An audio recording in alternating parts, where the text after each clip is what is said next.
Pagkakataon para sa mga mangingisda sa Bicol at Quezon Province ang pagbuti ng panahon para muling pumalaot at makabawi sa nawalang kita bunsod ng bagyong Pepito. Pero ang isang pamilya sa Camarines Norte hindi pa maisip ang pagbangon matapos mamatayan ng padre de pamilya. May report si Joseph Moro.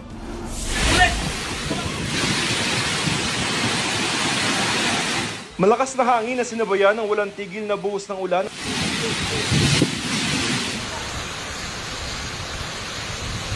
Ang dala ng Super Typhoon Pepito nang tumama sa Catanduanes itong Sabado.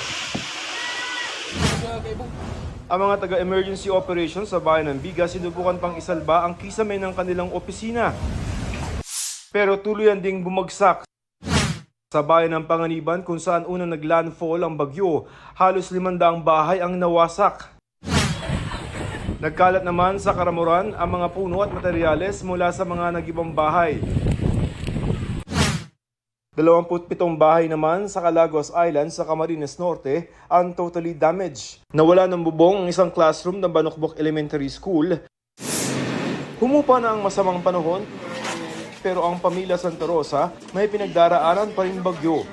Pumanaw kasi ang kanilang padre de pamilya nang sumabit sa mga nakalaylay na kable habang nagmumotorsiklo. Pauwi mula sa evacuation si Rogelio para sana dalhan ng pagkain ang mga aso. Ngayon wala na siya. Wala na po ako.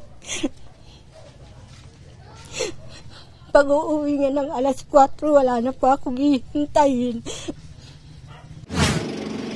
Sa bayan ng Mercedes, pumalaot na ang mga mangingisda. Buhay na rin ang fish port.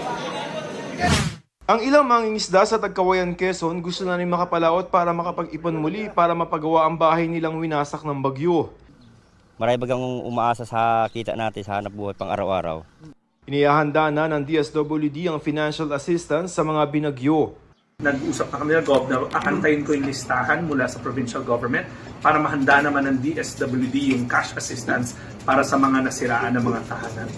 Parallel to that, nakipag-coordinate na rin kami sa DOLE at sa DSUD kasi may mga request ang province na mag-mobilize ng tupad kasi livelihood din sa tao, pero at the same time makakatulong sila sa recovery effort. Joseph Morong nagbabalita para sa GMA Integrated News.